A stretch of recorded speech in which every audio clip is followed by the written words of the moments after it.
Enjoy Dark Tales from the Twisted Typewriter. Martin Whitaker stood at the top of his gleaming office tower. A panoramic view of the city sprawled out beneath him. To most, he was the picture of success. A sharp-suited businessman, head of a multi-million-dollar investment firm, and a man who had built an empire from nothing. But those who knew him, really knew him, understood what kind of man he truly was. Behind the polished smile and expensive suits, Martin was a ruthless predator. He had clawed his way to the top by cutting corners, exploiting loopholes, and crushing anyone who stood in his way. People were nothing more than assets to be leveraged, and their losses were simply the cost of doing business. There were the employees he had fired just before their pensions vested, the small businesses he'd bought out for pennies on the dollar, leaving the owners bankrupt, and the investors he had swindled with promises of big returns, only to disappear with their money when the markets turned. He had no regrets. As far as Martin was concerned, he had played the game and won. The world was full of suckers, and he had merely done what needed to be done to survive. It was late when Martin finally left the office, stepping into the quiet, deserted streets of the city. The usual buzz of the metropolis had died down, leaving an eerie silence in its place. He checked his watch and sighed. Another long day. Another pile of cash made at someone else's expense. As he walked toward his car, he felt the hairs on the back of his neck prickle. He paused, glancing around, but saw no one.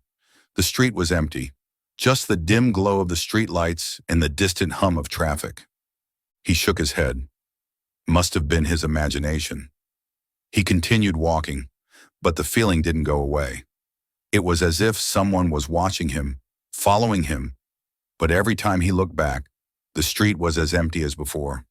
His phone buzzed, breaking the silence. He glanced at the screen, a text from an unknown number.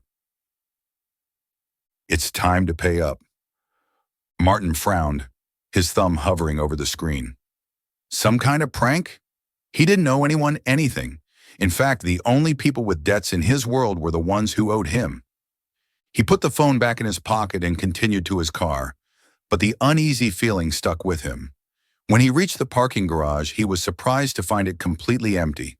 No cars, no people, just the dim, flickering overhead lights casting long shadows across the concrete. As he approached his sleek black sedan, he saw another text flash on his phone. "You've taken enough. Now it's time to give it back."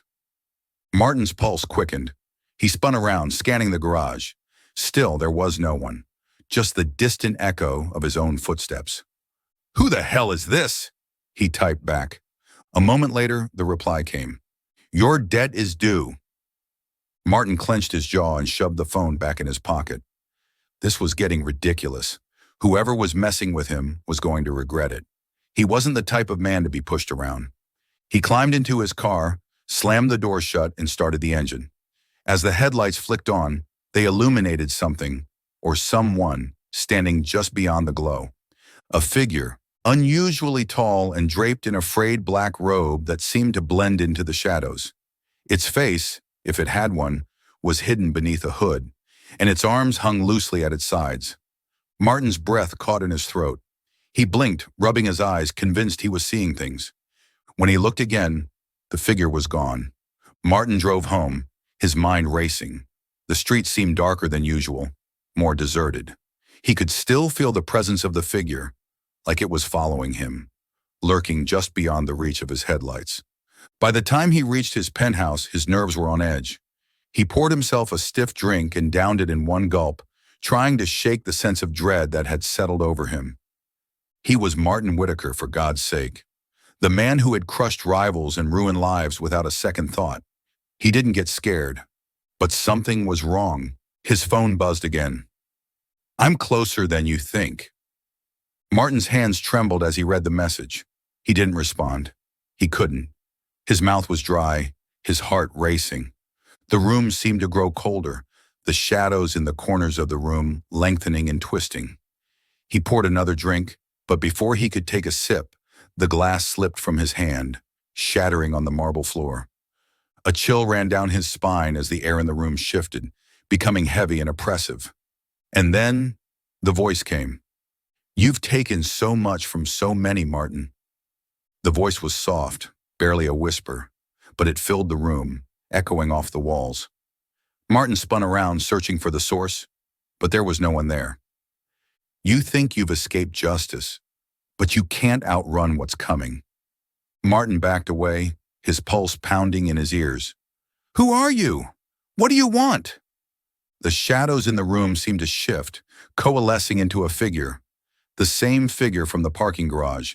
It stepped forward, its movements slow and deliberate. The air around it seemed to ripple, as if reality itself were bending to accommodate its presence. I am here to collect, the figure said, its voice a low, unsettling murmur. Martin's legs wobbled as he stumbled backward. Collect what? The figure stepped closer, its hooded face still obscured, but Martin could feel its gaze boring into him. Karma, the figure whispered. It's time to pay for the lives you've ruined. Martin's mind reeled. I don't owe anyone anything. I did what I had to do.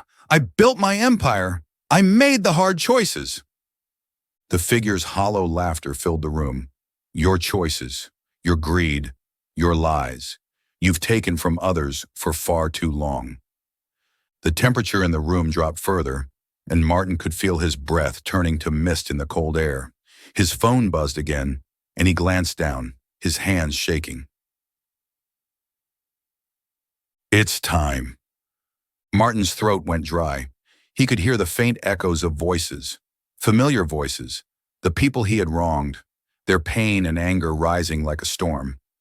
The figure stepped closer, looming over him. You've taken lives. Now it's time to give yours back. Martin's heart raced, his chest tightening with fear. No, you can't. The figure raised its hand, and Martin felt an invisible force grip him, pulling him to his knees. He gasped for breath, his vision blurring as the air seemed to be sucked from his lungs. You thought you were untouchable, said the figure, but karma always comes, Martin. It always comes. Martin's body convulsed as the darkness closed in around him, his mind filled with the faces of the people he had ruined, their eyes staring at him, cold and accusing. He could hear their voices now, louder, angrier, as if they were all there in the room with him. And then, everything went silent. Martin was awakened the next morning by the sound of coins being dropped at his side, clanking on the sidewalk he had been sleeping on. Martin was overcome by confusion. Where was he and what was he doing here? When had he left his penthouse? Where had the dark entity gone? Martin shakily pulled himself to his feet. He turned to look at the building behind him, and that's when he caught his reflection in the oversized, shiny office windows. He was dressed in stained, tattered clothing. His face was smudged with dirt. His hair was greasy and tangled as though he hadn't bathed in many days.